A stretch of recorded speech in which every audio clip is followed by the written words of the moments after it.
As Caroline mentioned, I'm a board of governors director with the Commonwealth Club, and I must say it is one of the highlights since I came to the Bay Area about 8 years ago. I've been a member, and just the opportunity to meet special people like you who want to stay in the know, who want to stay connected. So before we start this event, I have one word, just one word of advocacy: join, if you haven't already. So I have the honor of the evening to present Cecile Richards with Inforum's 21st Century Visionary Award. I'd like to give you a little background on the award. It is given to select men and women whose extraordinary accomplishments, fresh ideas are shaping the 21st century. It honors leaders who are changing the world for the better. We look for champions, the innovators, the creative groundbreakers, and the thought leaders who, above all, are visionaries who will lead us forward.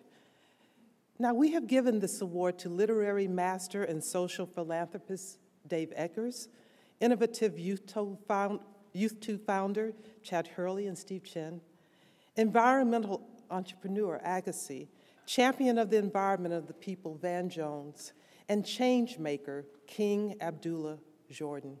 But this year, this night, we are proud to honor Planned Parenthood's president, Cecile Richards.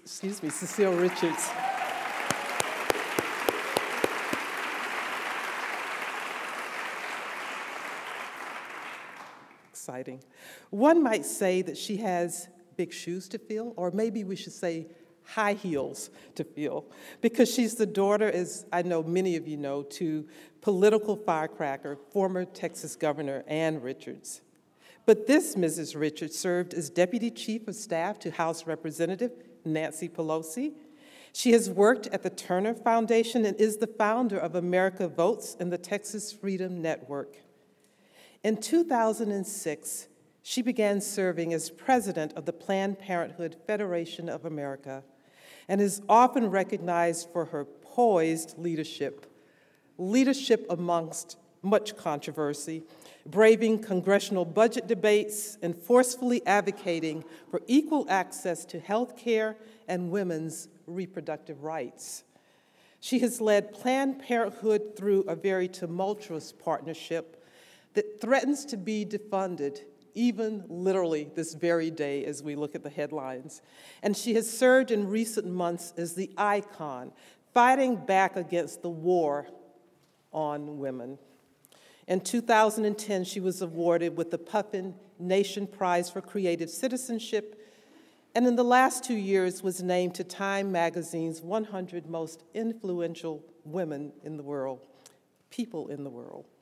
Her initiatives extend far beyond the gender sector and includes promoting leadership programs for today's youth and leading national health-based educational campaigns. In all, she serves as an inspiration to women and men everywhere. She reminds us that fighting for what you believe in is not only your democratic imperative, it is your privilege, and she does it with grace.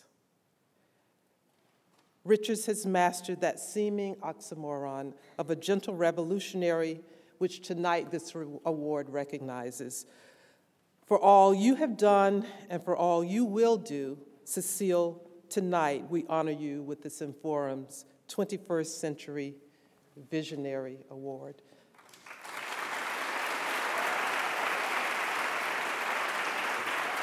Thank you so much. It was so lovely. I really appreciate it.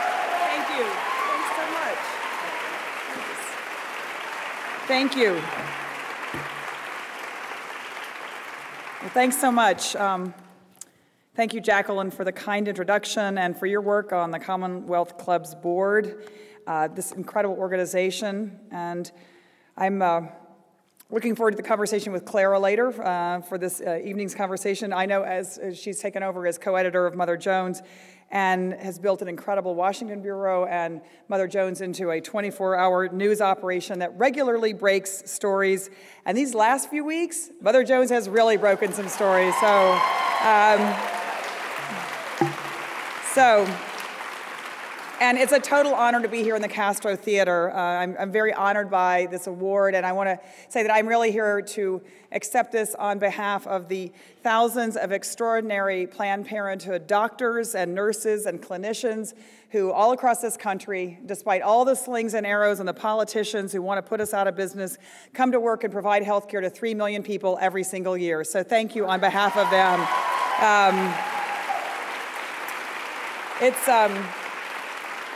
And I know that this crowd tonight this is the next generation crowd, I think. And so that's particularly appropriate because I feel like there's so many folks who are in the early fights for women's rights who are kind of ready for the cavalry to arrive from the 21st century.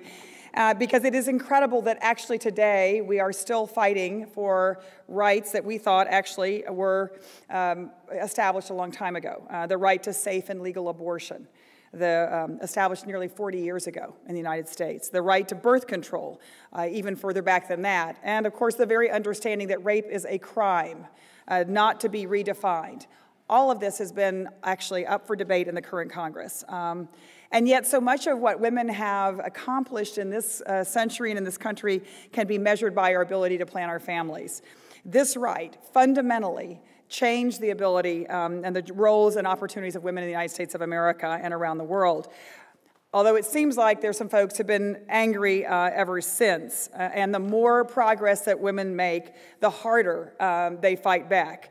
Which might not matter, except that so many of them are in the United States Congress, and that's what's caused the trouble. So, but look back, I think back in 1916, women, when birth control was illegal, it was very common for women to have 8, 10, 12 children, and the most common cause of death was childbirth.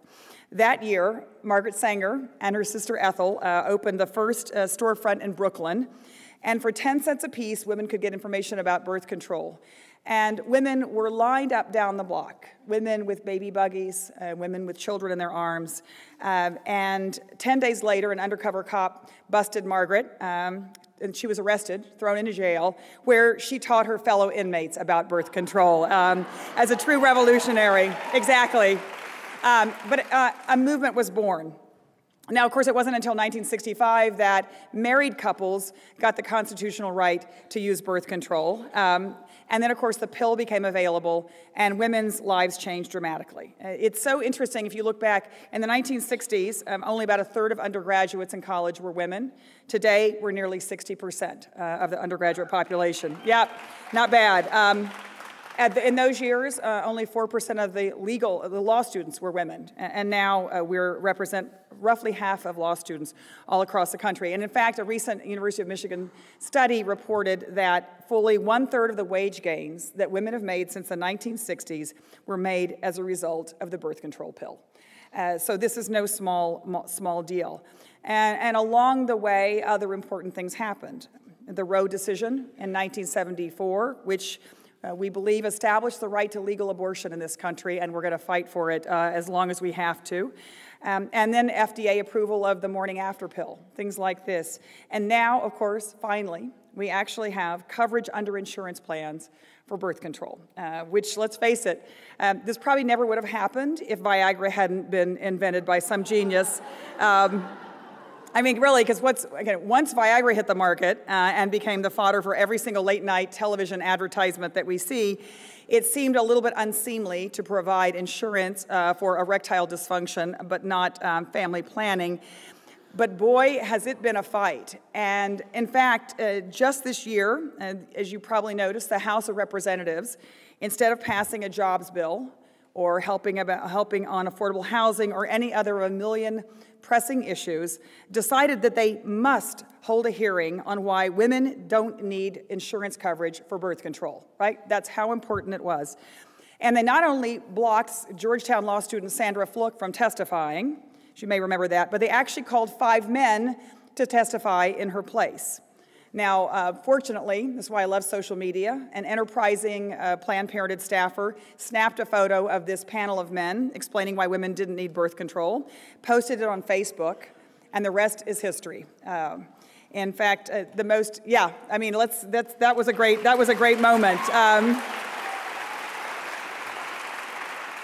But in my 6 years at Planned Parenthood, I have to say the most exciting moment at my time in this job was last February when the President of the United States called me at my office to say that from here on out, under the Affordable Care Act, all women in this country, regardless of where they work, regardless of their employer, are going to have birth control covered by their insurance plans at no copay. This is revolutionary. This is incredible progress.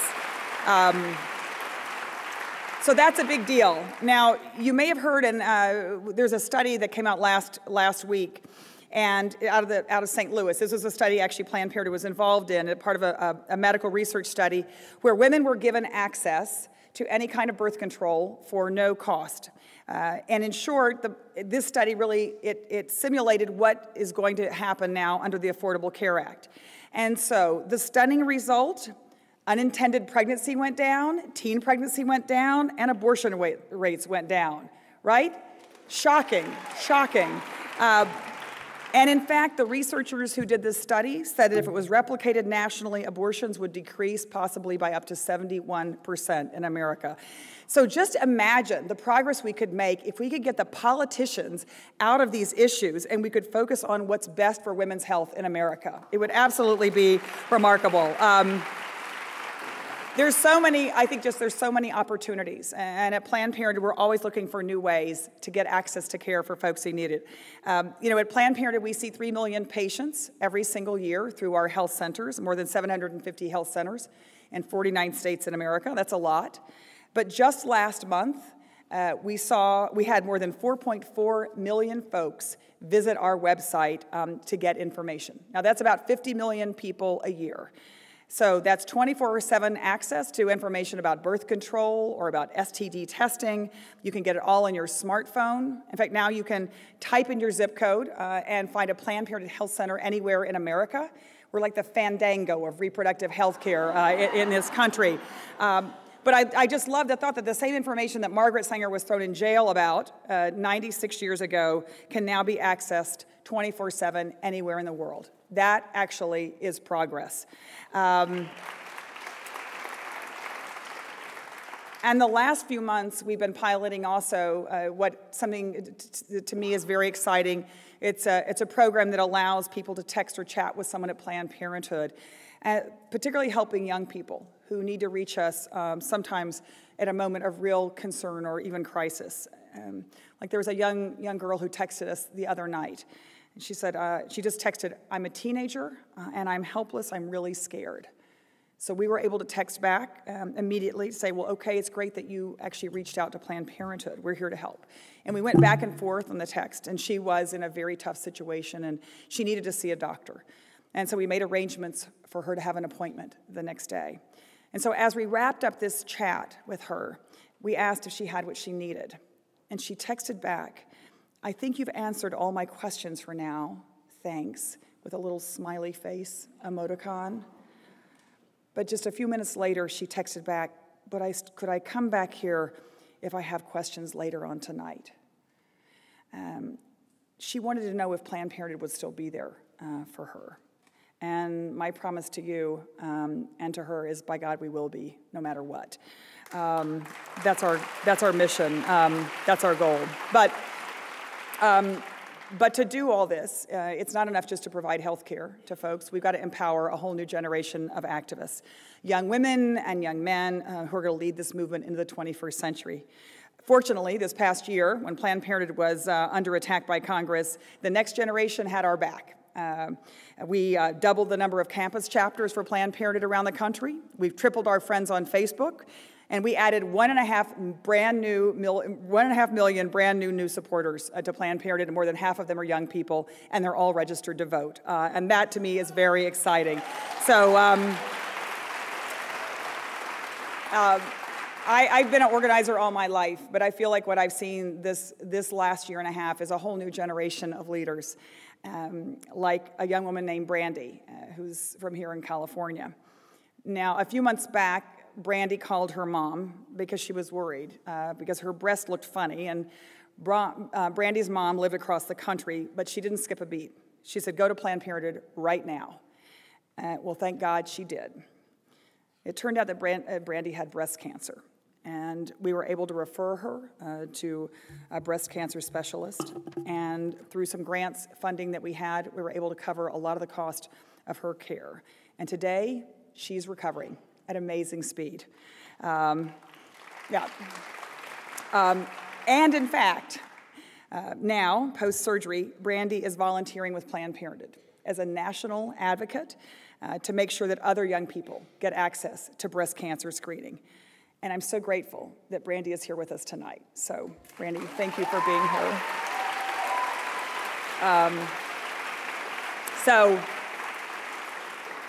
On behalf of her and on behalf of the next generation who may not have been there when their moms and maybe their grandmothers were fighting for women's equality, but who know that access to health care and access to rights is the key to their future. To the young women and the young men who are standing with Planned Parenthood and to their generation, thank you, and thanks for this award. Should I take it with me? I guess I'll leave it here. Take it with you. Okay. So hi, everyone. Just a minute while we prepare ourselves for the radio portion of this interview. Which I bang the gavel. It's very exciting. Oh, great. Okay. Hi, I'm Clara Jeffrey, co-editor of Mother Jones, and tonight we're here to present Inforum's 21st Century Visionary Award to Cecile Richards. Cecile Richards has served as the president of Planned Parenthood since 2006. She was previously the deputy chief of staff for San Francisco's own Representative Nancy Pelosi, and she was named one of 2012's 100 most influential people in the entire world by Time magazine.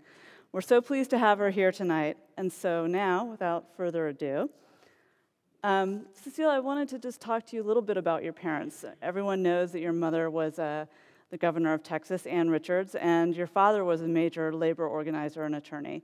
So I'm wondering what leadership skills you learned from each.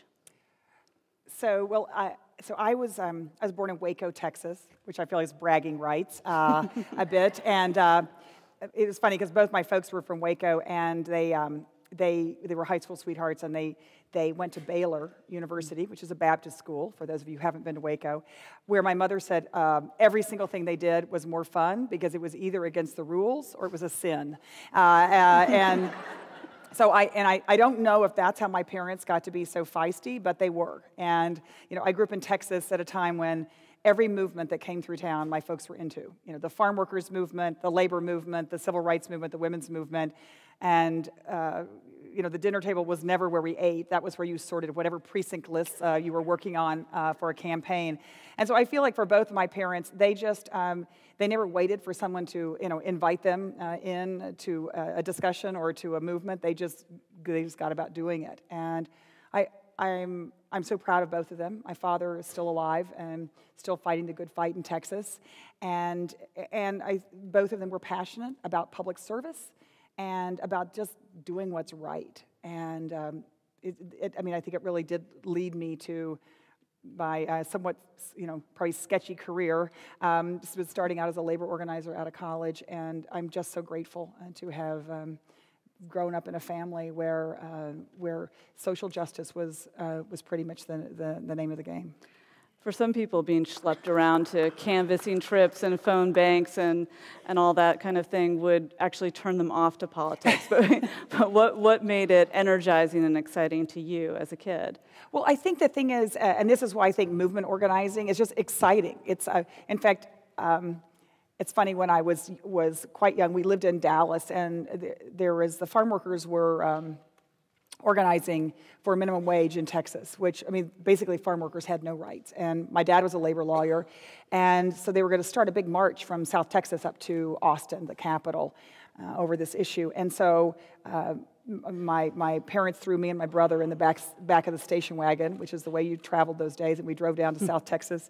And they were having a big dance at the VFW hall to kind of kick the thing off. And it was, there it was, for those of you who haven't had the pleasure of being in South Texas, it was a dusty floor with, colored lights all over and a conjunto band playing and folks shuffling around doing the two-step.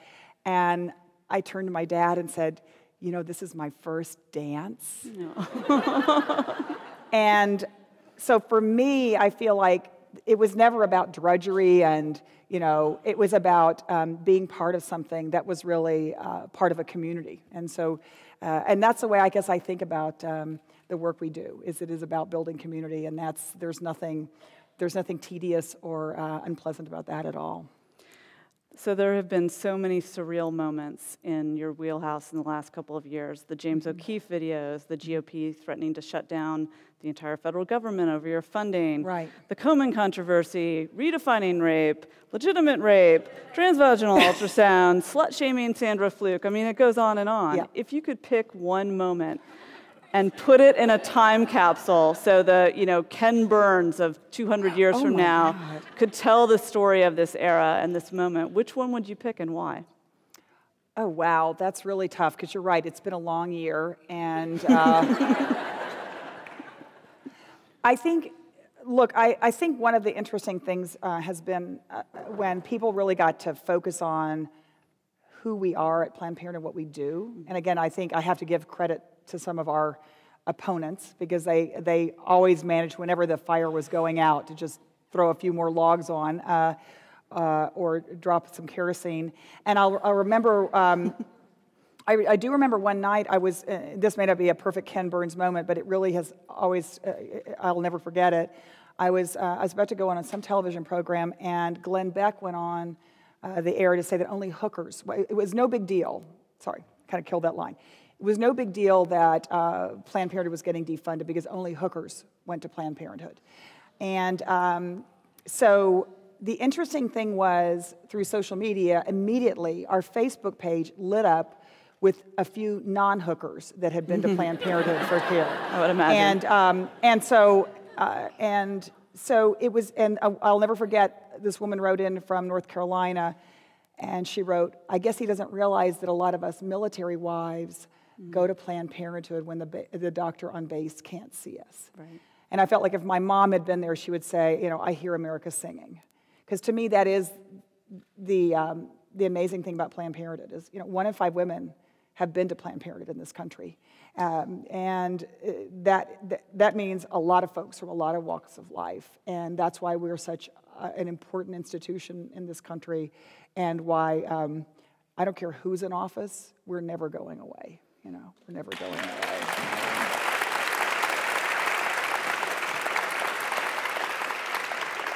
So even Republican strategists howled in disbelief when the attack on contraception began. Right. I think it was Alex Costanelis who told Maureen Dowd that, you know, being against sex is not good. Sex is popular. And I'm wondering, what was the response from ordinary people? It seemed, even more than the attack on abortion rights, that people were just in sort of stunned disbelief that we were having this argument, you know, more than 30, 40, 50 years almost since contraception became legal. Yeah, I'm still stunned that we're having this conversation. And you're right, it's so interesting, because the whole fight over getting birth control coverage by insurance plans, I can't tell you, this is a huge knockdown, drag-out fight. 99% of women in this country have used birth control at some point in their lifetime. So you sort of want to say, I think, you know what, that ship sailed. There's really not a lot we can do now to sort of put that genie back in the bottle. And I look, I think it's been, I think it's a huge error, but I think frankly, it does show fundamentally that the folks who are against women's rights, who are against women having access to safe and legal abortion, they're also against birth control. They're against women having sex for any reason other than to have children. And I think this is really what this is about.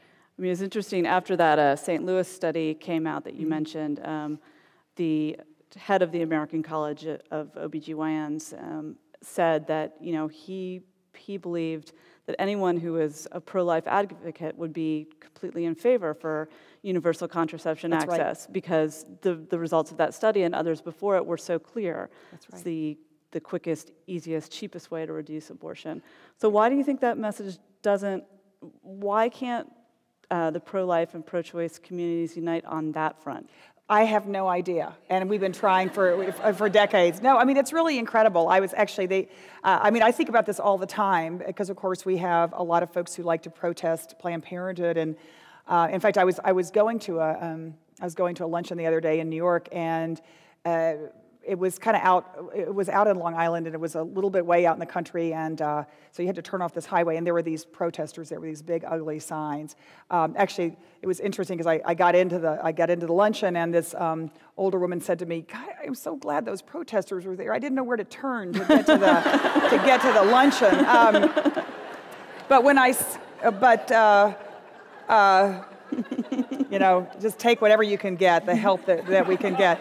But the thing that, when I see those folks, I really do want to roll down my window and say, you know what, if you actually wanted to, reduce the need for abortion in this country, you would be volunteering at a Planned Parenthood health center, because we do more every single day to provide, birth control, and reduce the need for abortion than any organization does in the United States, and have for 96 years. So, but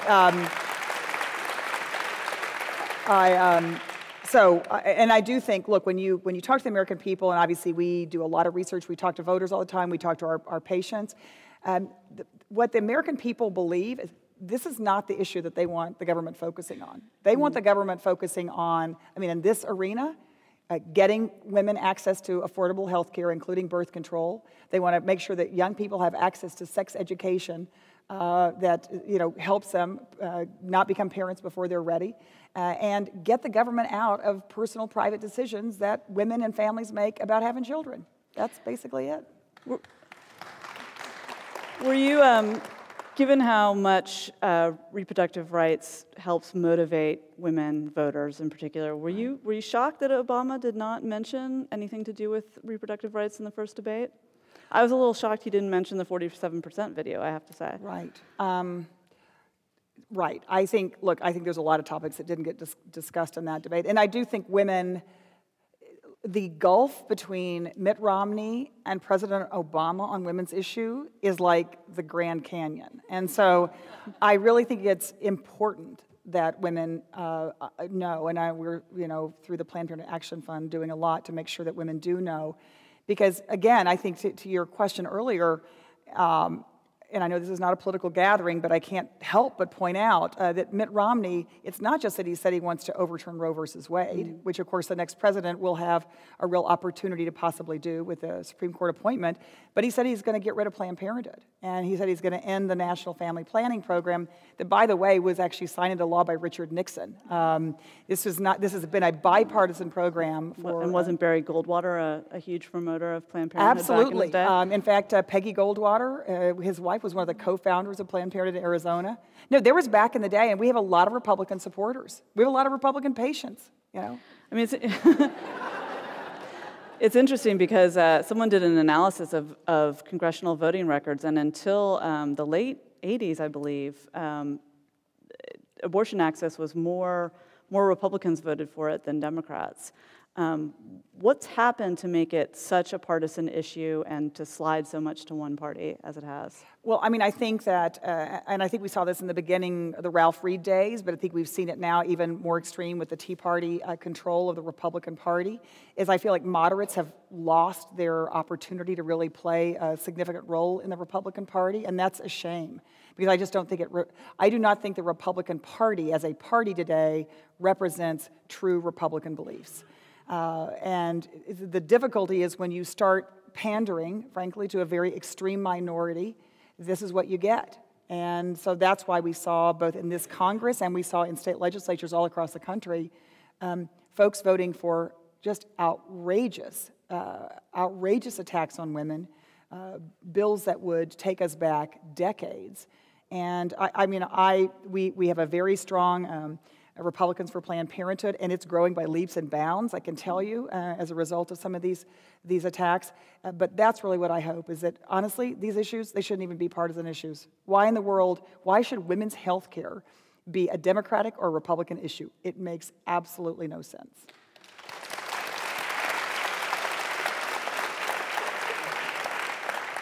So the Gallup poll shows that the percentage of Americans who self-identify as pro-choice is at a record low 41%. But interestingly, the percentage who want abortion to remain legal in some or all circumstances is unchanged at 77%. Yeah. I would imagine that, and I understand that you guys and some other groups have internal polls that show the same. So what does this say for Planned Parenthood's trajectory or messaging going forward? Yeah, no, it's a great question. I mean, this is my own personal feeling, is that the whole pro-choice, pro-life labeling is completely irrelevant to people in America, and it doesn't represent, as you say, it doesn't all represent what people's point of view is in this country. I think that the topic of abortion is a very personal one, and it's one that people have very strong personal feelings about, and it is not well represented by political labels. And I think that, but what we have seen consistently, and this is in the voters in South Dakota, voters in Mississippi, we could take the most conservative states in the country, is that consistently voters say, look, I may have my own personal beliefs, but I actually can't make that decision for every woman, and I can't really put myself in any woman's situation. And at the end of the day, where the American people are on this topic is that women need to be able to make their own decisions about pregnancy, and the last places these need to be decided are in state legislatures or in the U.S. Congress. Is there a potential that there's a messaging gap on your side of the argument?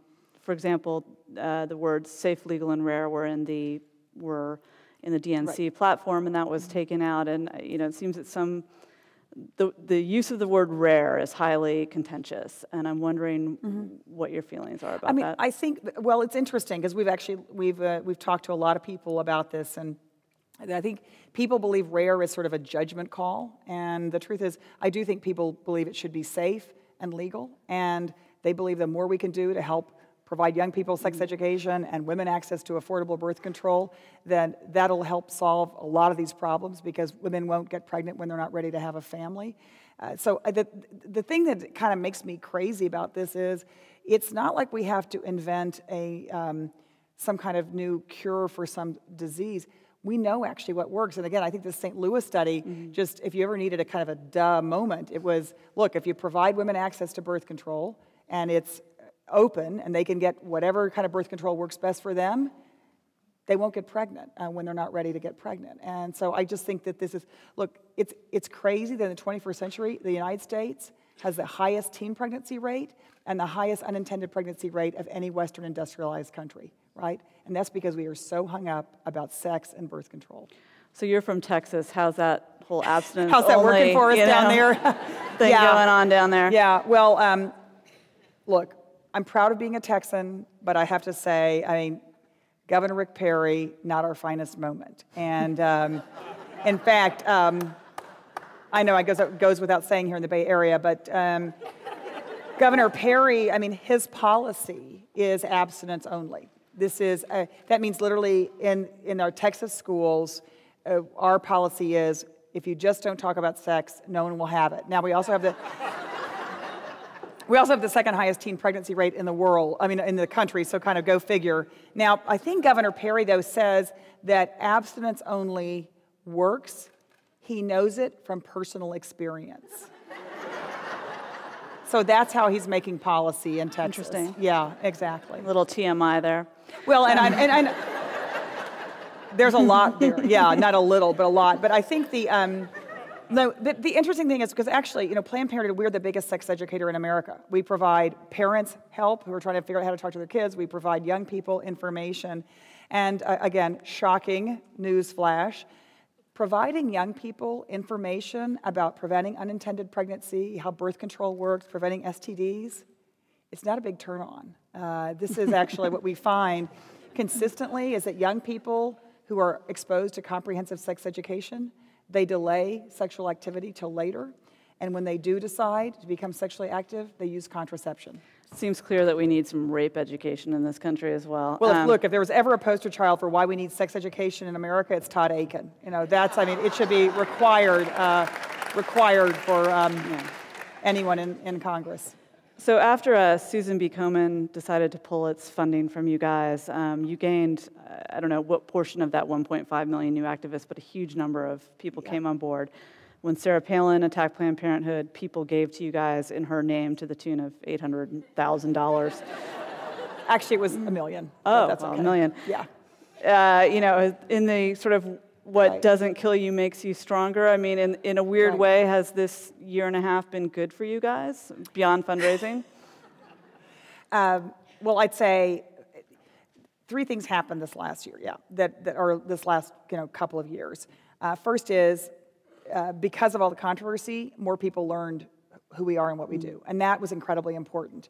The fact that more than 90% of our services are preventive care. That's just, it's like there's really no one in America. That's intended to be a factual statement. That's exactly, no, exactly right. Actually, it's kind of funny though, there was, during the whole thing about defunding Planned Parenthood, one night the Fox newscasters, after the House had voted to defund us, that Fox newscasters went on, I use that term advisedly, and they said, well, actually, this was no big deal. Women didn't need Planned Parenthood because they could go to Walgreens for their health care and their pap smears, right?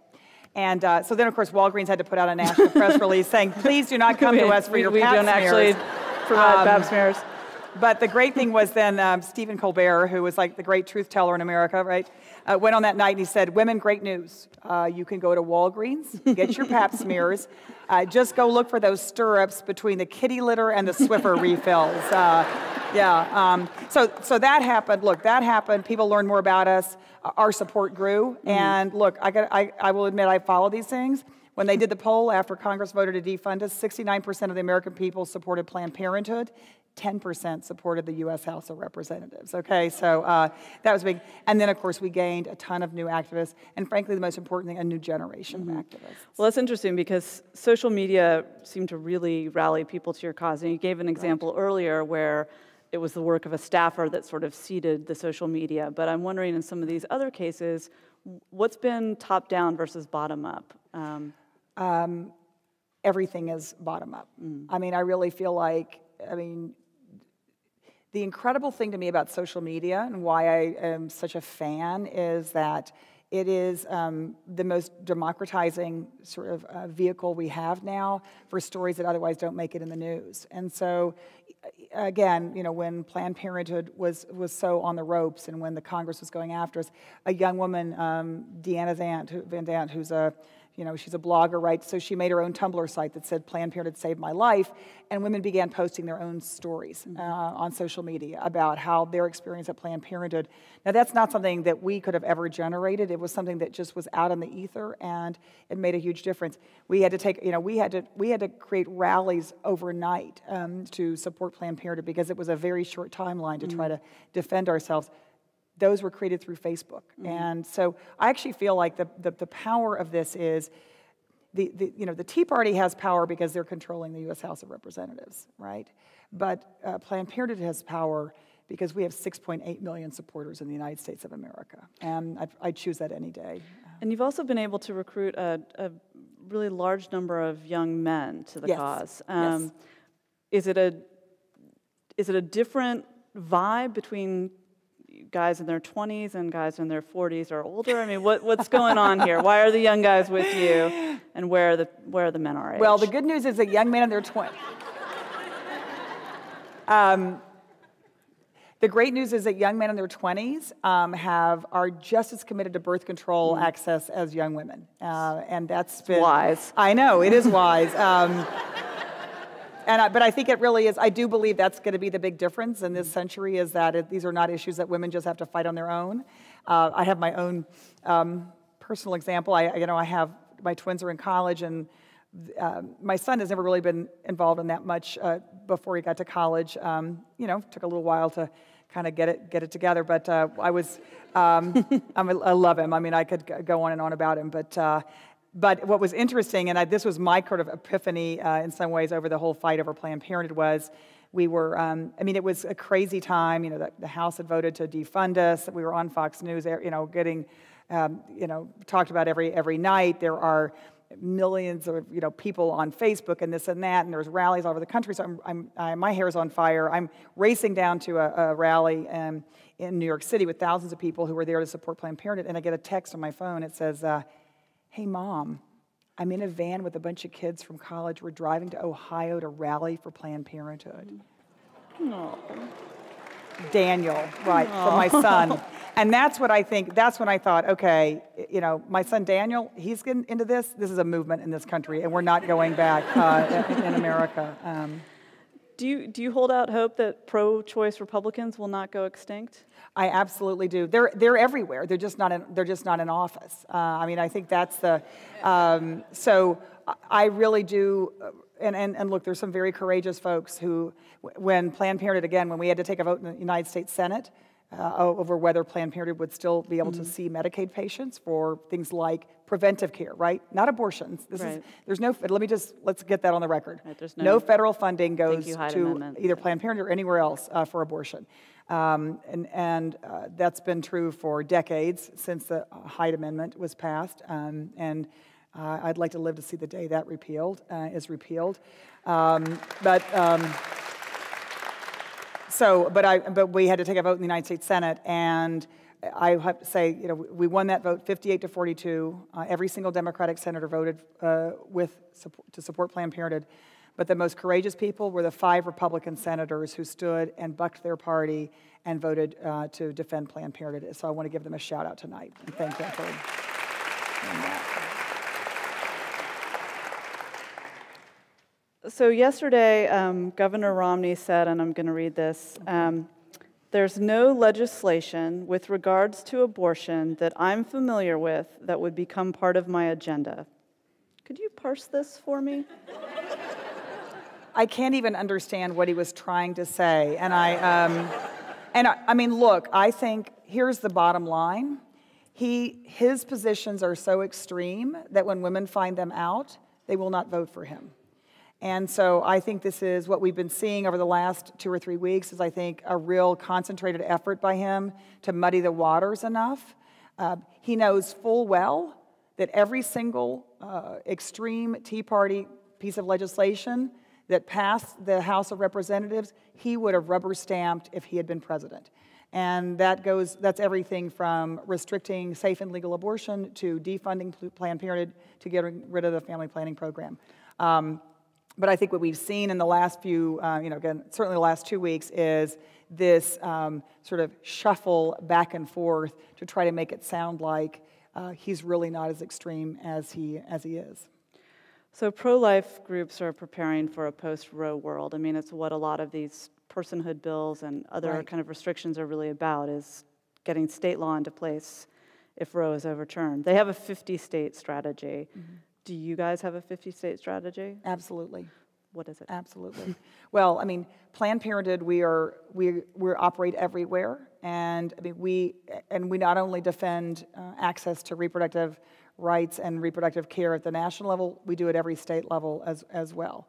And it would be too complicated to sort of go through every single state, but we are in federal court, we are in state court, we are in the legislatures, and to me, it's both using every tool at our disposal, but also making sure that the men and women, and particularly this next generation of young men and women who do not want to go back to a day when women could not access safe and legal abortion.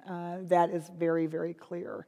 But it's not going to all happen in legislatures. It's going to happen at the grassroots level as well. And that's why I'm so proud that Planned Parenthood not only is a provider of health care to 3 million folks every year, but we're the largest movement in this country to defend access to reproductive health care, and always will be.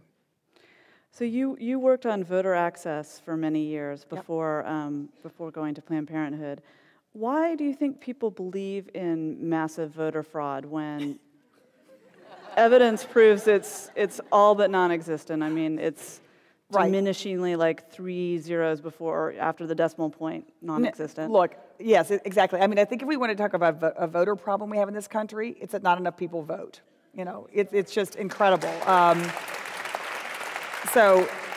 And this is something you would think both parties could agree on. So whether it is, same-day registration, allowing people to mail in their ballots, there are so many ways in which we could liberalize voting laws, because I think that is the big problem we have in this country, is that too many people, we either make it too hard and we turn them off from that. It's been really distressing this year in particular to see the kinds of really punitive laws. And I mean, I come from Texas, where this has been an art form to try to keep people from voting.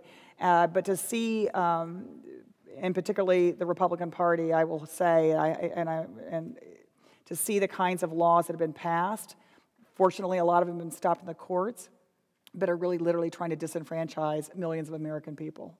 It's un-American, it's undemocratic. Can women have it all? And I do. You do? I do, yeah. Oh my God, the Holy Grail. What's one thing, aside from reproductive rights access, what's one thing you would change to ensure that women can have a better, I don't know if it's work-life balance, or at least the sort of ability and fluidity that men have? Fully funded daycare accessible for everybody in America.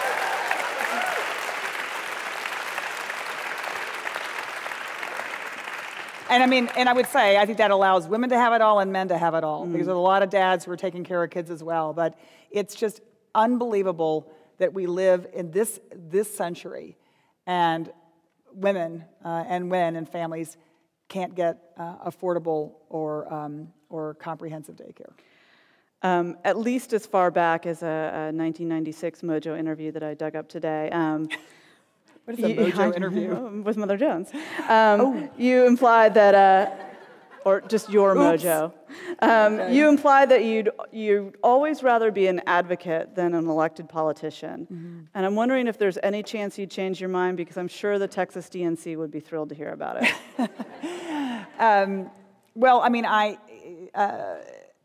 an activist at heart, and I think that I have enormous respect for folks who are in office. I got to see Nancy Pelosi up front, close and personal, and wrangle that House caucus every single day. And she is an amazing woman. I think she is one of the most underrated political leaders in this country. So thank you for giving her to all of us. But I also believe that elected officials, they need folks on the outside pushing them to do the right thing, and that's true every single day. And I'm proud to work for an organization that I hope every single day holds folks' feet to the fire, and that's our job at Planned Parenthood. And more comfortable to hold others' feet in the fire than have your own feet in the fire? We'll see. I mean, never say never, but I feel like we're doing an important job right now, and I'm really proud to be with Planned Parenthood. Great, thank you. Speaking of Todd Akins, as we did earlier, so today Senator Claire McCaskill released some powerful ads of rape survivors, many of them who made a point of saying that they were pro-life, some of whom, despite that, took emergency contraception, some of whom didn't, et cetera. Right. They're very powerful, and I'm wondering, on the issue of legitimate rape and redefining rape, you guys must have done polling to see how this plays out. Can you share any of the insights that you would have as to, how this affects people's voting for or against a candidate? Well, I mean, I think Missouri is its own case in point, but I think that, look, people's reaction is exactly what you would think, which is it is outrageous that we would do anything to prevent rape victims from getting the treatment they need, getting the health care that they need, get the counseling they need. The shaming that goes on with women in this country is inexcusable. And the fact that we would have someone who is in elective office make light of or in any way make it more difficult for women. I've talked to women, obviously, because we see a lot of women who are have either been a victim of a sexual assault or domestic assault, and they come to Planned Parenthood for care. And it's really sad to see what women say about the fact that this kind of language makes them question whether or not, was their rape as bad as someone else's. The kinds of things that we know for years prevented women from getting access to emergency care. So again, but the other thing I'll point out, since you brought up the Todd Akin comment, is that Paul Ryan, who right now is running for Vice President of the United States of America, co-sponsored the bill to redefine rape in this country. People think Todd Akin is some kind of just off on the deep end, and he's just one banana in the bunch up there in the House of Representatives.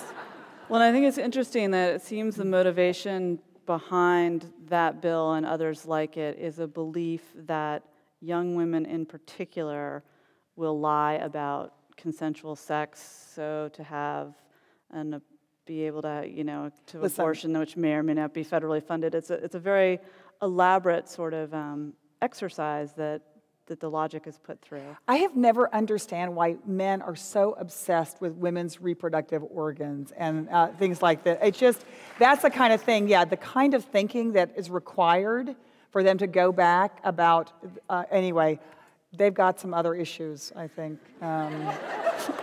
So I'm going to bring up some audience questions, and if there are any more, I think there are people still circulating. There are cards on your chair, so you can pass them to the aisle, but should have brought my reading glasses. We are sophomores in high school and the leaders of our school's feminism club. How do we make a difference? What can we do to further the women's movement? How do we go about dealing with stereotypes regarding feminism and making it more accessible for teenagers? Jacqueline and Bix. Okay, well, Jacqueline and Bix, that's awesome that you're here. And it's so, I think that, look, the fact that you are, have the wherewithal to be leaders already in high school is great. And this is something where I actually work with a lot of young folks at Planned Parenthood. We have young women and men who are peer educators with Planned Parenthood who get their start in the movement, so to speak, by learning how to talk about some of the most difficult topics that make adults blush. And what do the peer educators do? What they do is they actually become really sex educators, providing information to their peers about birth control, about STDs, about prevention, about and also issues of, other issues that are on the minds of young people. Because it's not just about whether to have sex or not. It's literally, young people want to know about sexual orientation and, am I normal? And just sort of some basic questions, and often they don't feel like they have anywhere else to go. The amazing thing about the young people at Planned Parenthood that do this work and health centers all across the country is they literally are kind of the Underground Railroad sometimes for birth control and information. And to me, they're out there advocating in their school boards, and now we're bringing them to Congress to advocate for sex education. So to me, that the opportunities that you have in high school to get involved and actually become not only an expert, but a leader. And then, if you want to get involved with Planned Parenthood, let me know, because we bring young people together from all across the country who then get to know each other and become just extraordinary, or already extraordinary young people become extraordinary leaders in the movement. So, but congratulations to you for doing this work. And to that point, I don't know if you noticed that Marissa Mayer, who's the new CEO of Yahoo, noticed, yes. I think she had given this interview earlier. Okay. But she had, at one point, given an interview where she sort of pointedly said, I'm not a feminist. I'm not really comfortable with that term. Again, are we ever going to get over this issue about that word signaling something that I don't really understand, but that people are so afraid of? It's just, I think labels they're just so hard for people. I think actually this next generation, that's what a lot of our research shows, is that they just don't want to be labeled in any way. And so, but I bet if you asked Marissa Mayer what she felt about women having just equal access to everything and to rights, she'd be 100% down with it. So I do think we have to think about terminology and labels that I think sometimes limit conversations. And unfortunately, that's probably still true for feminism, is that people, they then put their own whole set of sort of judgments and values on that, and we don't really get into the right kind of conversation. Here's another question from the audience. How do we involve men in the conversation of reproductive health? Well, I mean, the great news, I actually feel like, and again, this is a generational thing, but I think, like the young educators I talked about, peer educators, a third of them are young men. And so I actually feel like there is a real opportunity for, because it's not just about like preventing pregnancy. I think this is like about sexual health. And it's about, are we going to ever get to a time in which that all people in this country we can agree as a people that sex is a good thing. It's part of life. It's how we all got here, for God's sake. And I do think that we're really working hard and intentionally at Planned Parenthood to bring more young men into both jobs, as activists, as patients. The fastest growing patient population at Planned Parenthood are young men coming to us for STD testing and treatment or coming in with their partners for birth control. How do you convince young women who have always had access to birth control and the freedom to choose that they are in danger of losing these rights? Well, I think we actually saw that this year. I mean, when politicians, and again, I think one of the real mistakes that the Congress made was, if they had simply said, well, we're gonna, and we have to cut family planning programs or whatever, it was some sort of like amorphous budget issue that was very hard to get kind of people get all riled up about. But when they said, we're gonna get rid of Planned Parenthood, that's where young people go for health care. And for many young women, it's the first adult doctor visit they have. And so I think that actually helped generate, a whole new, a whole new group of young people, young women, and young men. I think the other thing, that the obligation on us is to give people ways to be involved. And so, and I hope that, one thing I'd say is, like, everyone should like us on Facebook, because we got a lot of great stuff going on, a lot of opportunities for people to take action, and that's what we're focused on. Do you think that people really have an idea of what the pre-Roe landscape looked like, though? No idea. They have no idea. Yeah. I mean, and it's, they shouldn't have an idea. It is so horrifying. I was actually just speaking to a group of doctors from around the country, some of the most important OBGYNs, reproductive health care specialists run programs at some of the major medical universities. And some of these, particularly men, will never forget the early days before Roe, of watching women bleed out and die in emergency rooms. It wasn't uncommon. Yeah, we ran a memoir of a woman who had to get an abortion pre-Roe, and she interviewed a doctor, and he said, after Roe, the deaths just stopped. That's right. And by the time they got to the emergency room, it was too late to do anything for the hemorrhaging. That's exactly right. I also found it interesting that in the sort of early accounts of Margaret Sanger's first clinic, that not only the women who came in there had many, many children, but many of them the majority of them had had an abortion, and had managed to survive it. But I mean, that also how prevalent abortion was. Someone from the audience asked, all of us must have a plan B. What is the plan B for Planned Parenthood if Romney is elected? How do you see focusing its energy? Well, so one thing I just want to be sure, and I think I probably already have said it, but we have survived for 96 years at Planned Parenthood, and obviously, maybe I didn't say this in the beginning, I'm very proud of my job, and I'm honored to work at Planned Parenthood, but this election is so important. I'm taking a break right now, and taking a short time away to volunteer for the next 26 days to try to elect Barack Obama, re-elect him President of the United States.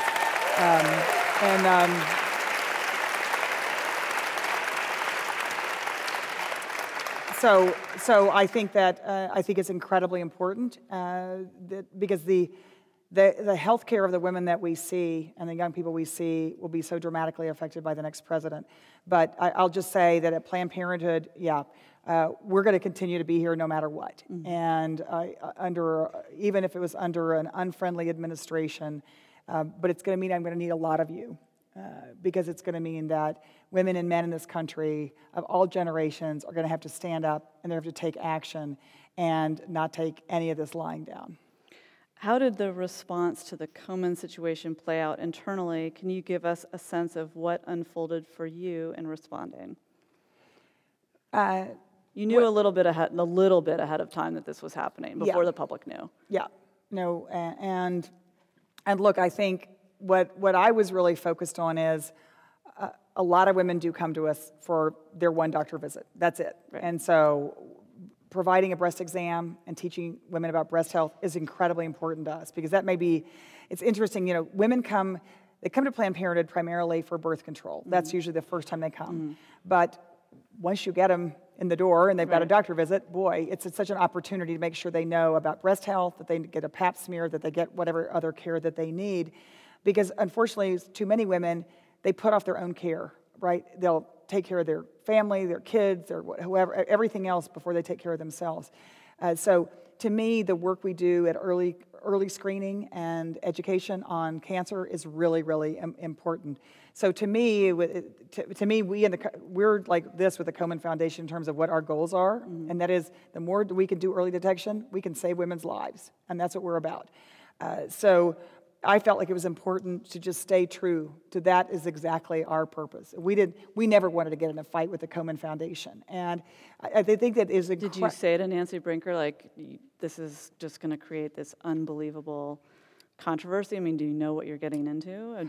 Did you get a sense that they did know what was going to happen? You know, I've never spoken to her. Oh, really? I never had that opportunity. I mean, I had offered to talk to her about it because, again, I think this is where what was so cynical is, of course, this was a manipulation by very far-right organizations who still harass the Komen Foundation. Right. And the Girl Scouts. And they harass us as well. And I said, you know, so yes, I think that's where I could have said, look, these are folks, any organization that would, for political purposes, try to prevent women from getting breast cancer screening, there's something wrong with them. It is really just about as low as you can go.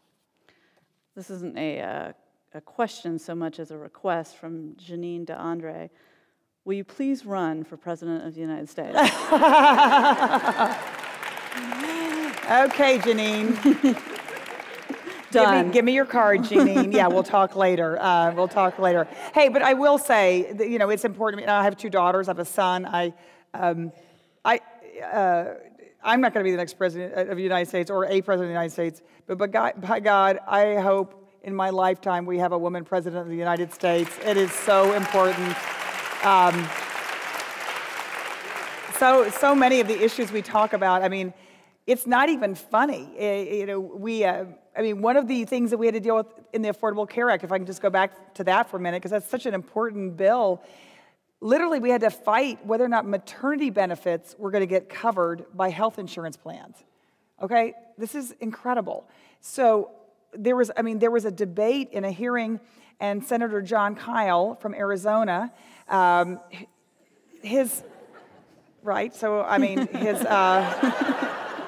he literally said in a hearing, well, he didn't believe that maternity benefits should be covered by health insurance plans because he was never going to need them, okay? Now, that's a pretty obvious point. Buy prostate exams. But the great thing is, and this is why having women in office matters, Senator Debbie Stabenow from Michigan came right back at him and said, I bet your mother did, right? You know, and so... So that kind of shut that down, as we say, and I just think I cannot overemphasize how important it is to have women in positions of power making policy. And so, anyway, it's.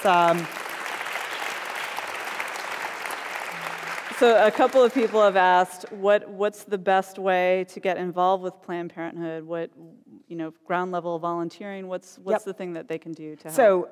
So if you're here in the Bay Area, well, first of all, like us on Facebook, because there just is a ton of stuff that you can get on social media that it's just hard, you know, it's like the easiest, fastest way.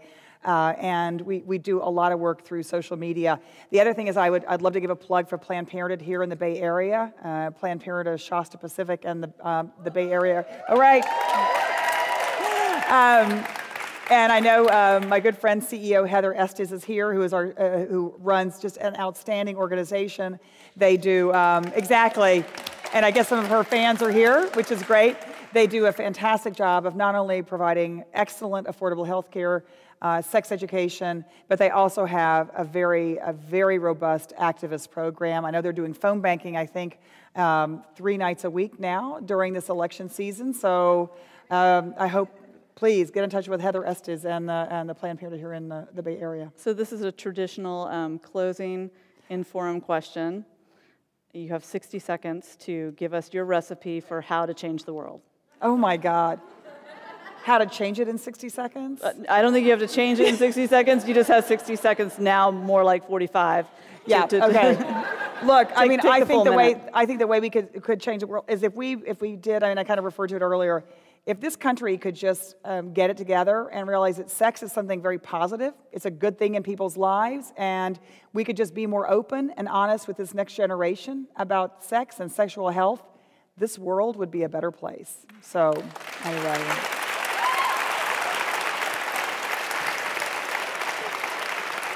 Okay, with that, let's give an even bigger round of applause for Cecile for her thoughts here tonight. Now this meeting of Inforum and the Commonwealth Club is adjourned. Thank you. You did a great job. It was awesome. It was really fun. Thanks.